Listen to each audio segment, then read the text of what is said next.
In this video, I really want to talk about what happened when I started to make my own personal change in my own life.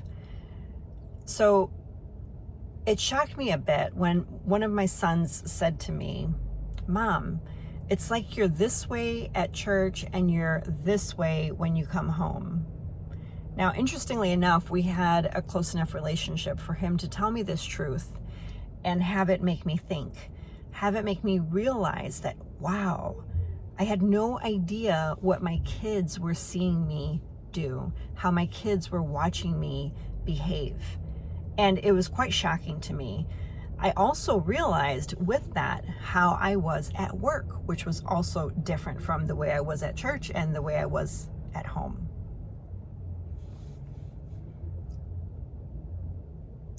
From the outside, I had everything that a successful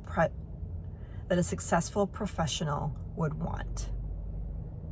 We had good income, we had great relationships within our friends group, we were happy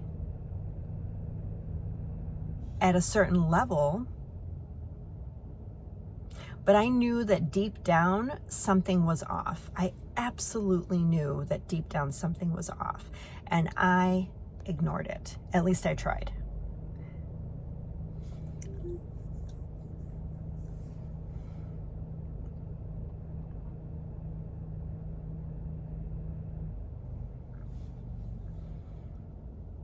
So what started to happen was that I was noticing that the life that I had worked so hard to build was kind of at a standstill, because not only did I know deep down that it wasn't the life that I really dreamed of having, I also knew that doing something different was very scary, because the work it took to get to where I wanted to be at that point in my life took a lot of work. It took a lot of energy, a lot of coaching and practicing and education and training that I thought I was preparing myself for to get to the next level in my career.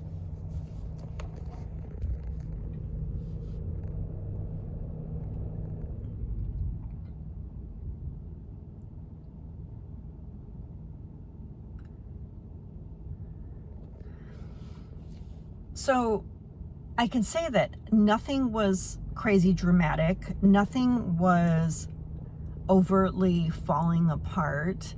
I wasn't building walls instead of building bridges, but I knew quietly inside it was itching at me that this wasn't what I was meant to be doing forever.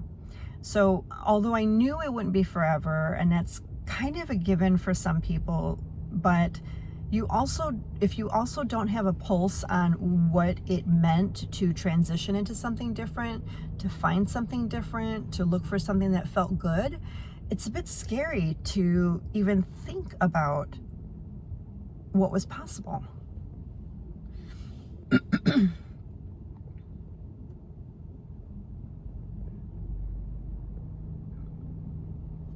The confusion really was that nothing outside of me had really changed. I mean, honestly, my marriage was feeling stronger.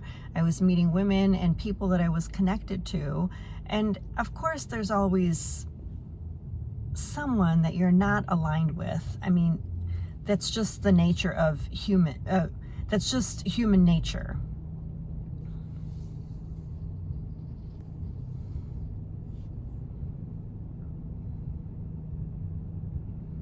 So I actually started drawing the conclusion that it was me.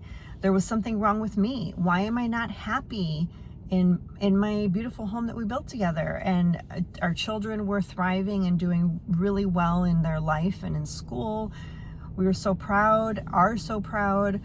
So why wasn't I happy? And why did I feel like I wanted something more? Like, what was more when you're living a happy life?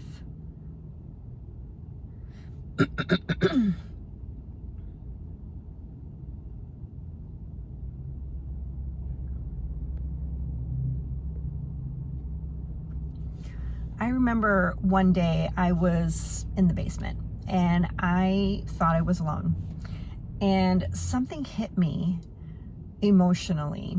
And honestly, I can't even remember what it was, but it was just a deep feeling within me of sadness. Like I wasn't content, I wasn't happy, and I couldn't put words to it. And I just started sobbing, feeling like this is it, this is life. It gets me choked up thinking about it now. And I remember my husband coming down. Actually, I didn't see him coming down. I was sobbing in my own self, and all of a sudden I hear, "Baby, what's wrong?" And I turned around shocked, and I really couldn't even explain to him what was wrong. I couldn't tell him, I couldn't verbalize it. And honestly, I'm a person that believes in having a therapist, during the times that you need it most. And I did have a therapist at the time, but we were just kind of going in circles with things. I was having a hard time naming how I was feeling, and that was starting to get to me. It's as if my body wasn't really ready to open up and release this intel or information within myself to myself. If you've been through this, you understand this. If you haven't been through it, it's kind of difficult to relate to. But I knew that deep down, things were off. And if that's something that you have felt before, you know exactly where I was at that time. I knew I had to make a change and do something different.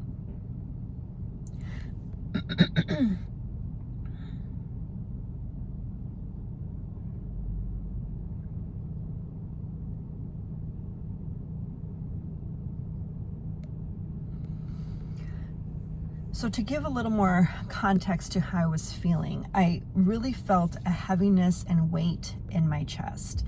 And even right now talking about it, I can feel this sensation of heaviness building in my chest. The body knows and the body remembers. Today I know exactly what to do if I'm starting to feel alone or sad or confused or whatever it is I need for that moment. I know how to serve my body well for that, but at the time, I did not know.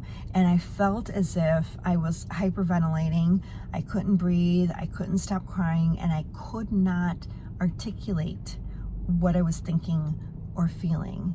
And it was hard. There were other days where I would get choked up and felt like I was on the verge of crying, and I also couldn't release my tears.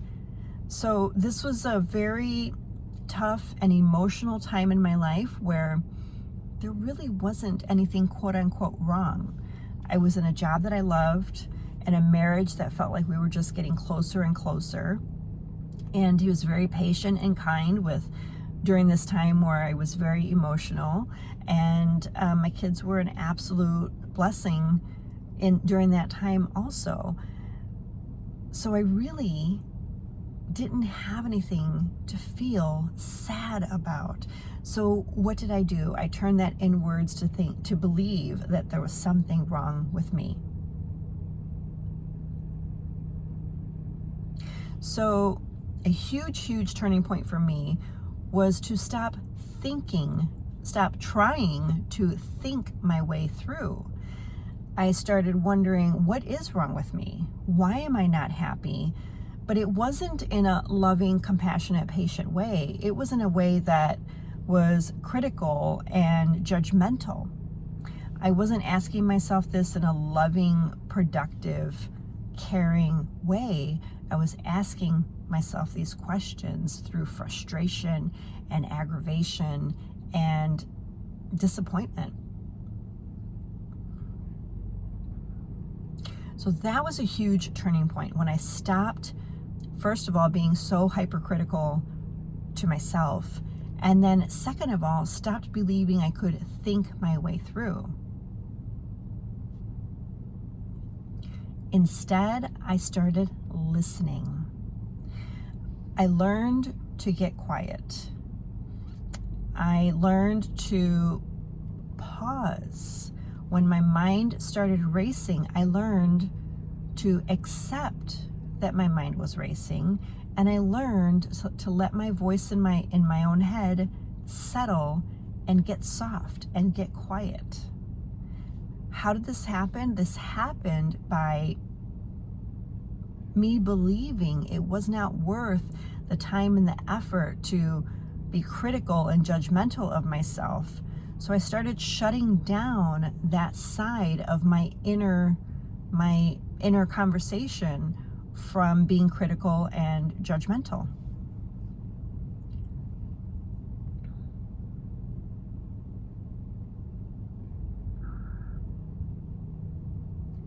So what happens when you start doing that?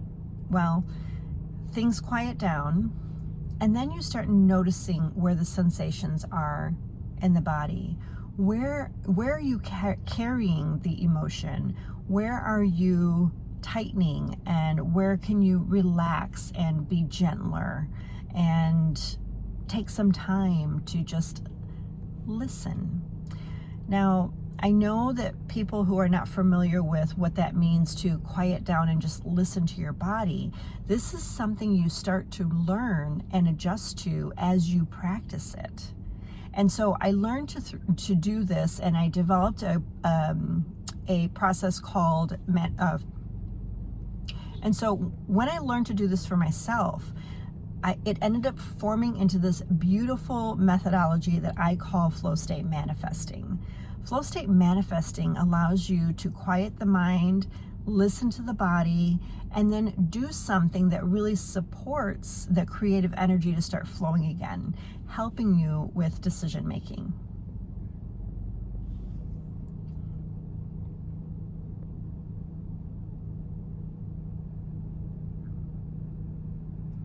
So I built the Woopreneur Collective because it was something that I needed during that time in my life.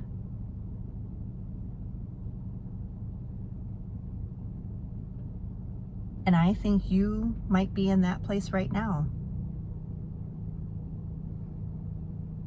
So if any part of this story sounds familiar to you at all, I would love to hear from you, because you are in the right place. Subscribe and stay. Come check out my future videos. There's a lot more coming.